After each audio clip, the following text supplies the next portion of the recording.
புதுக்கோட்டை மாவட்ட ஆட்சியர் அலுவலகம் அருகே கனிமவள போராளியின் கொலைக்கும் மக்களுக்காக போராடும் சமூக போராளிகளின் பாதுகாப்பு கருதியும் அநீதிக்கு எதிராக நீதி கேட்டு தமிழக வாழ்வுரிமை கட்சி சார்பாக கண்டன ஆர்ப்பாட்டம் நடைபெற்று வருகிறது.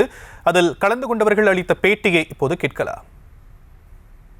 மாவட்ட ஆட்சித்தலைவருடைய நேர்முக உதவியாளர் உள்ளிட்ட அதிகாரிகள் இதை கண்டும் காணாமலும் இருந்து இந்த படுகொலைக்கு உதவி செய்திருக்கிறார்கள். இந்த அதிகாரிகளுடைய போக்கை நாங்கள் வன்மையாக கண்டிக்கிறோம்.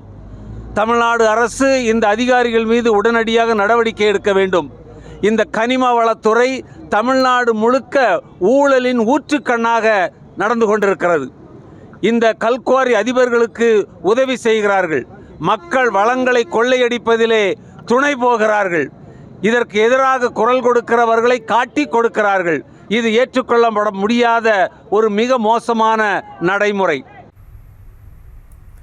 இது குறித்து மேலும் விவரங்களை எம்முடைய செய்தியாளர் பாக்கியராஜ் வழங்க நாம் கேட்கலாம். பாக்கியராஜ், மேலும் விவரம்.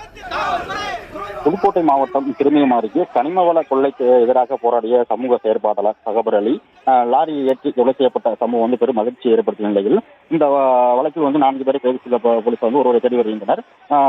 ஜகபர் அலியின் கொலைக்கு கண்டனம் தெரிவித்து பல்வேறு அமைப்புகளும் போராட்டத்தை கையில் எடுத்துள்ளனர். அந்த வகையில் புதுக்கோட்டை மாவட்ட ஆட்சி அலுவலகம் அருகில் தமிழக வாழ்வுரிமை கட்சி சார்பில் சமூக போராளியும் தமிழக வாழ்வுரிமை கட்சியின் நிர்வாகியான சுப உதயமாட்டல் அங்கே கண்டன ஆர்ப்பாட்டம் நடைபெற்று வருகிறது. இந்த ஆர்ப்பாட்டத்தில் 100க்கும் மேற்பட்ட தமிழக வாழ்வுரிமை கட்சியினர் மற்றும் விடுதலை சிறுத்தைகள் உள்ளிட்ட பல்வேறு கட்சியினரும் அமைப்புகளும் பங்கேற்று கொலைக்கு எதிராக முழக்கம் எழுப்பி வருகின்றனர். இதனைத் தொடர்ந்து கனிம வள போராளியின் கொலைக்கும் மக்களுக்காக போராடும் சமூக போராளிகளின் பாதுகாப்பு கருதியும் அநீதிக்கு எதிராக நீதி வேண்டும் என முழக்கம் எழுப்பப்பட்டது. அதே போல கனிம வள கொள்ளைக்கு எதிராக போராடிய புதுக்கோட்டை மாவட்டத்தைச் சேர்ந்த ஜகபர் அலி கொலை செய்யப்பட்ட சம்பவம் கண்டனத்துக்குரியது. தமிழக முதல்வர் நேரில் அந்த குடும்பத்தினை சந்தித்து ஆறுதல் கூற வேண்டும் என வலியுறுத்தப்பட்டது. உயிரிழந்த ஜகபர் அலி அணியின் குடும்பத்திற்கு 5 கோடி ரூபாய் இழப்பீடு வழங்கணும் அப்படின்னு சொல்லி முழக்கம் எழுப்பாங்க.